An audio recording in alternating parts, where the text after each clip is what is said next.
Hola, ¿qué tal? Bienvenidos a mi canal.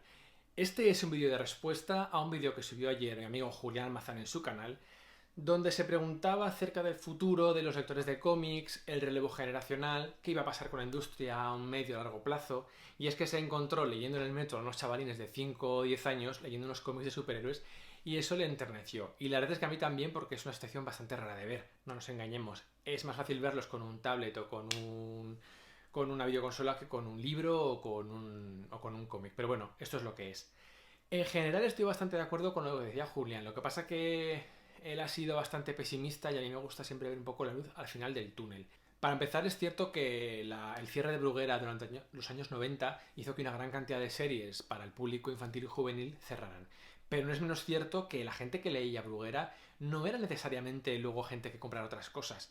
Yo conozco muchísima gente que cuando yo era pequeño, cuando era joven, leía y le encantaban los cómics de Mortadelo y Zipizape y jamás se le habría ocurrido ir a un cómic de superhéroes o a un cómic europeo o algo parecido. Es decir, no es una base sobre la que luego pueda crecer. Y al revés, yo por ejemplo no leí mucho Bruguera de pequeño, leía algo de Pulgarcito y me gustaban mucho los TVO antiguos que tenía encuadernados por ahí, pero yo no tampoco soy una persona que leyera Bruguera de forma excepcional cuando yo era joven y ahora soy un gran lector de cómics. En cuanto a cómics para niños, bueno, es más complicado de encontrar, eso es verdad, pero el manga muchas veces es un cómic muy válido para chavalines, es un tipo de lenguaje bastante directo y bastante apropiado para gente entre 6 y 15 años, les puede gustar bastante. Además hay obras como por ejemplo Teen Titans Go de CC o Batman el intrépido Batman, que son cómics muy loables, bastante bien, es decir, son cómics para niños con un dibujo más infantil, pero te lo puedes leer y te diviertes igualmente, no son cómics tontos. El tema de la grapa es fundamental. Creo que además a día de hoy en España hay más grapas que hace muchísimo tiempo.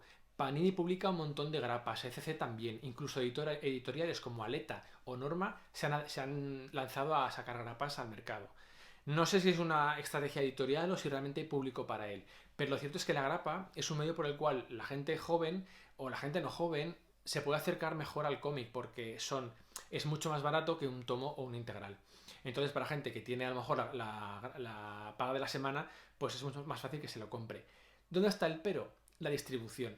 Si las grapas solamente están en las librerías especializadas, apague y vámonos. La gente muchas veces no va a ir ahí. Gente de los pueblos o gente de ciudades pequeñas o va a la librería o no va a poderlas comprar. Entonces creo que la distribución sería un tema interesante, que pudieran encontrarse en grandes superficies, en kioscos o cosas así. Me consta que hay editoriales que tienen grapas en grandes superficies, pero es la excepción. Entonces, ese sí que sería un punto por el cual se podría mejorar y empezar a hacer que la gente pudiera comprar grapas desde jovencito y bueno, que eso sí que le pudiera empezar a generar el ansia por querer leer más cómics. En cuanto a las ventas, no es del todo cierto que las ventas caigan en picado. Es verdad que a nivel individual, si tú vas y lees el top 100 de la lista norteamericana de ventas, las cifras son bastante preocupantes. Antiguamente una colección que no vendía pues eran unas 70.000 copias y hoy en día las colecciones pueden estar vendiendo 20.000 y seguir abiertas. 20.000 de hecho es como el límite a partir del cual una serie la cierran para Marvel o para DC. Pero no menos cierto es que el mes de julio del año pasado, 2016, fue el mes que más ventas hubo en Estados Unidos de cómic en 20 años. Es decir, desde diciembre del 97 no se había vendido tanto.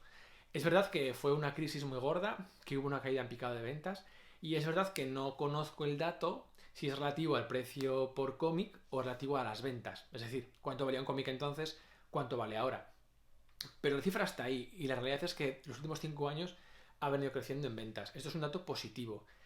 Probablemente venga de las películas de superhéroes, aunque aquí también tengo algo que decir.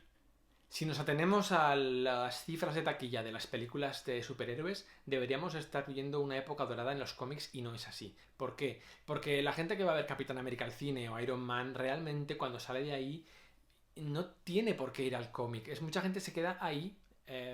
Realmente la gente no le importa que haya cómics. De hecho, creo que a veces puede ser contraproducente, ya que antiguamente cuando un chavalín le gustaba el Capitán América, pues la única forma que tenía de consumirlo era yendo a los cómics, o Spider-Man, o los X-Men, o Superman. Ahora, si a un chavalín ve una camiseta de un personaje con capa roja que se llama Superman, probablemente no vaya a los cómics, sino que se vaya a ver la película al cine. Entonces, este punto sí que es un poco negativo. Pero bueno, la realidad es que parece que sí que las películas han ayudado un poquito, un empujoncito para que al menos se acerque la gente de las librerías especializadas. Y el relevo generacional. Yo aquí no lo sé. La verdad es que no tengo contacto con gente muy joven como para poder saber si hay un relevo generacional o no. Lo que sí que creo, por lo que veo y lo que intuyo, es que el relevo que hay es de un espectro de población más amplio. Es decir, el el prototipo de lector de cómics ya no es hoy el que era en los años 90 u 80. Se ha ampliado muchísimo. Ahora cualquier fenotipo puede ser realmente en su interior un lector de cómics. Ha habido muchísimas chicas que se han acercado a esto gracias al manga o gracias a propuestas editoriales de Marvel o DC o otras grandes editoriales que se han decidido a sacar cómics un poco fuera de lo que se venía publicando con estereotipos masculinos bastante pronunciados. Así que bueno, yo no veo el panorama tan negro, pero lo veo un poco negro, porque la realidad es que no es una cuesta arriba, sino una cuesta abajo. Más empinada o menos, la realidad es esa. Bueno, como digo, mis conclusiones, compremos y regalemos TVOs a los chavalines, a nuestros sobrinos, a nuestros hijos, al que vemos por la calle, le regalemos un TVO. Que las grapas consigan llegar a más gente, para que la gente las compre. Y en fin, poco más. Bueno, muchas gracias por ver mi vídeo, suscribíos a mi canal y cualquier cosa que queráis, dejadme en los comentarios. ¡Hasta pronto!